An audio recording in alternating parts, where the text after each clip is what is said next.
जैसे दूध को बिगड़ने के लिए हम लोग फ्रिज का सहारा लेते हैं, ऐसे ही हम भगवान की कथाओं का सहारा लेते हैं ताकि हमारी मानवता न बिगड़ जाए। ये नितांत सत्य बात है कि हमें जीवन में शांति मिलने वाली नहीं है। शांति का खजाना, शांति का केंद्र, शांति का समुद्र यदि कोई है तो हमारा सनातन धर्म, और सनातन धर्म में भी ग्रंथों का आश्रय ले लेना। वृंदावन बिहारी लाल की जय। कृष्णाय वासुदेवाय हरये परमात्मने प्रणतक्लेशनाशाय गोविंदाय नमो नमः। बोलो के बिहारी लाल की जय। भागवत भगवान की जय। जय जय श्री राधे श्याम। श्रीधाम वृंदावन से आना हुआ है। बेनामी शांति आश्रम मोती झील बांके बिहारी कॉलोनी के निकट ही अपना आश्रम है। संत सेवा, विप्र सेवा, अतिथि सेवा, अन्यान्य सेवाएं वहां पर चल रही हैं। उसी पावन धरा से, वृंदावन की धाम से यहाँ पर आए हैं, और मुझे तो लगता है वृंदावन से चल करके वृंदावन में ही आना हो गया है। आज के समय में कितना जरूरी है ये कथावाचक होना? बहुत ज्यादा। बहुत सुंदर आपने प्रश्न किया है। आज हर व्यक्ति को हर बात की चिंता है। मेरा दूध न बिगड़ जाए उसकी भी मानव को चिंता है। तो फ्रिज इत्यादि का इस्तेमाल करके जीव दूध इत्यादि को, सब्जी इत्यादि को बिगड़ने से बचाया जा रहा है। लेकिन ऐसी कोई अपने सनातन धर्म में जगह नहीं है जहाँ पर हम मानव को रखें और मानवता उसकी न बिगड़ जाए। तो यहाँ पर हम लोग आए हुए हैं। भागवत की उपयोगिता, जैसे दूध को बिगड़ने के लिए हम लोग फ्रिज का सहारा लेते हैं, ऐसे ही हम भगवान की कथाओं का सहारा लेते हैं ताकि हमारी मानवता न बिगड़ जाए। हमारा जन्म क्यों हुआ है, मानव देह क्यों मिली है, खाना पीना सोना नाचना गाना तो अन्य योनियों में भी सुलभ है, लेकिन भगवान की कथा के लिए तो मानव देह धारण करना अत्यंत आवश्यक है। भागवत में ही लिखा है कि स्वर्गे सत्ये च कैलासे वैकुंठम नास्तयम रसः। जो यह भगवान की कथा रूपी रस है, न स्वर्ग में उपलब्ध है, न कैलाश पर उपलब्ध है, न साकेत पर उपलब्ध है। यह कथा तो मृत्यु लोक पर ही उपलब्ध है। इसलिए हम सब लोग बड़भागी हैं जो कि इस कलिकाल में बैठ करके भगवान की कथा को सुनने को हम लोगों को प्राप्त हो रही है। कथा शब्द का अर्थ है, का कहते हैं ब्रह्म को, और था कहते हैं जो स्थापित कर दे। हमारा जो मन अन्य जगहों पर लगा हुआ है, उन जगहों से हटा करके हम अपने मन को भगवान के चरणों में लगा देना ही भगवान की कथा है।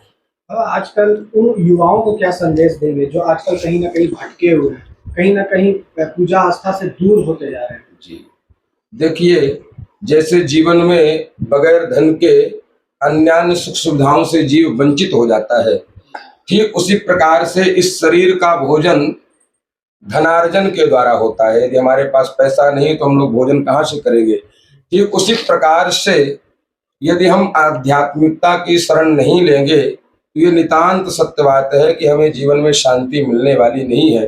शांति का खजाना, शांति का केंद्र, शांति का समुद्र यदि कोई है तो हमारा सनातन धर्म, और सनातन धर्म में भी ग्रंथों का आश्रय ले लेना। क्योंकि ग्रंथ ही हमारे पथ है, ग्रंथ ही हमें मानव जीवन की उपयोगिता समझाते हैं, ग्रंथ ही हमें जीव के जीवन जीने का उद्देश्य बताते हैं।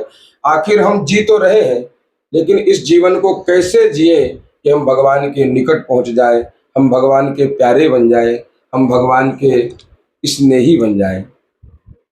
14 तारीख से आयोजन स्टार्ट है। 14 तारीख को कलश यात्रा वृंदावन कॉलोनी से बोड़िया नदी के लिए होगा, और 2 बजे से कथा 6 बजे तक, और शाम को संध्या आरती प्रतिदिन 21 तारीख तक होगा भागवत कथा वृंदावन कॉलोनी में। और 21 तारीख को 9 बजे हवन पूर्णाहुति और 2 बजे से भंडारा का कार्यक्रम किया गया है। सर, आप लोग कब से ये आयोजन कर रहे हैं या इस बार पहली बार है? इस बार पहली बार कर रहे हैं। कितना आवश्यक है ये आज के समय में? सनातन के लिए क्या आया कि आपने कथा ही करवा दी? मन में ऐसा कुछ आया? मन में आया, लोग बोला सनातन धर्म के बारे में, और पूजा पाठ के प्रति हम थोड़ा सा लगे हुए रहते हैं, अच्छा लगता है, इसलिए कॉलोनी के अच्छा के लिए, सबको जन के अच्छा के लिए आयोजन किया गया। मतलब आपका मन में अचानक से ये इच्छा जताई गई कि वृंदावन में ऐसी कथा कराई जाए। हाँ, कराई जाए। तो क्या इस बार ही होगी सर कि आगे भी ये कार्यक्रम ये ऊपर वाला चाहे तो आगे भी होगा। परिचय दे दीजिए अपना। राजेश कुमार सिंह, वृंदावन कॉलोनी रांची। सर्वप्रथम राजेश जी से अक्सर चर्चा हुआ करती थी। ये दुर्गा पूजा में 5 दिन भंडारा करवाते थे। एक दिन हमसे चर्चा किए कि हमको भागवत की कथा करवाने की इच्छा है। हम जिस तरफ से महाराज जी से संपर्क किए और हुआ कि नहीं हम कर देंगे, तो राजेश से फिर चर्चा किए, भाई वृंदावन के भूपेंद्र जी महाराज तैयार हैं तो बुलाया जाए। तो ठीक है सर, ओके कर दीजिए और बुलाइए। और उसमें राजेश जी लग गए तो अब संप्रति सारी व्यवस्था आपके सामने हाजिर है और हम लोग चाहेंगे कि इस पूर्ण रूप से संपन्न हो जाए। कल 501 कलश उठने के प्रोग्राम है, यहाँ से लेकर के और बोड़िया नदी से लेंगे जल उठा करके यहाँ हम लोग समर्पित करेंगे। तो कथा होगा, फिर आरती होगी और डेली का कार्यक्रम इसी तरह से चलेगा। अंत में 21 तारीख को हवन होगा और भंडारा होगा, पूर्ण रूप से संपन्न हो जाएगा। यह सारा भार हमारे राजेश जी पर है। हम लोग जो सहयोग कर सकते हैं करेंगे। परिचय दे दीजिए सर। मेरा नाम हुआ डॉक्टर SP सिंह। मैं प्रोफेसर था, रिटायर कर गया। अभी यहाँ बैंक कॉलोनी में जो वृंदावन के जस्ट बगल में है रहता हूँ। श्री राम। मैं Shripati Giri, retired joint secretary Jharkhand government.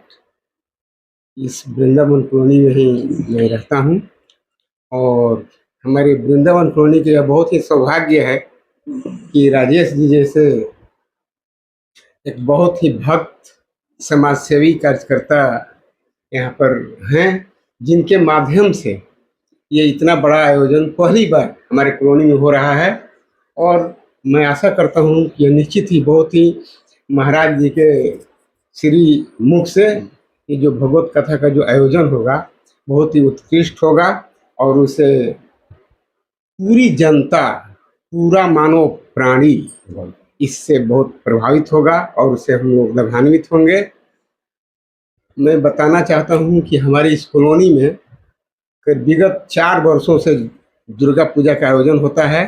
इसमें हम लोग बहुत ही उत्कृष्ट ढंग से सिर्फ पूजा ही नहीं, कल्चरल प्रोग्राम करवाते हैं।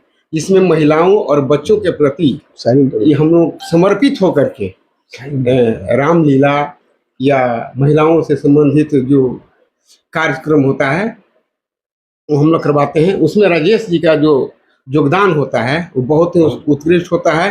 ये 5 दिन तक अनलिमिटेड भंडारा करवाते हैं और मूर्ति का भी पूरा खर्चा राजेश जी ही देते हैं। और ये बहुत ही भक्त आदमी हैं और आप ये जो भी ये कर रहे हैं इन पर किसी प्रकार का दबाव नहीं है।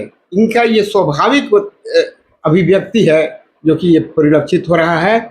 और मैं आशा करता हूँ कि ये जो कार्यक्रम इनके द्वारा करवाया जा रहा है उससे पूरी जनता लाभान्वित होगी।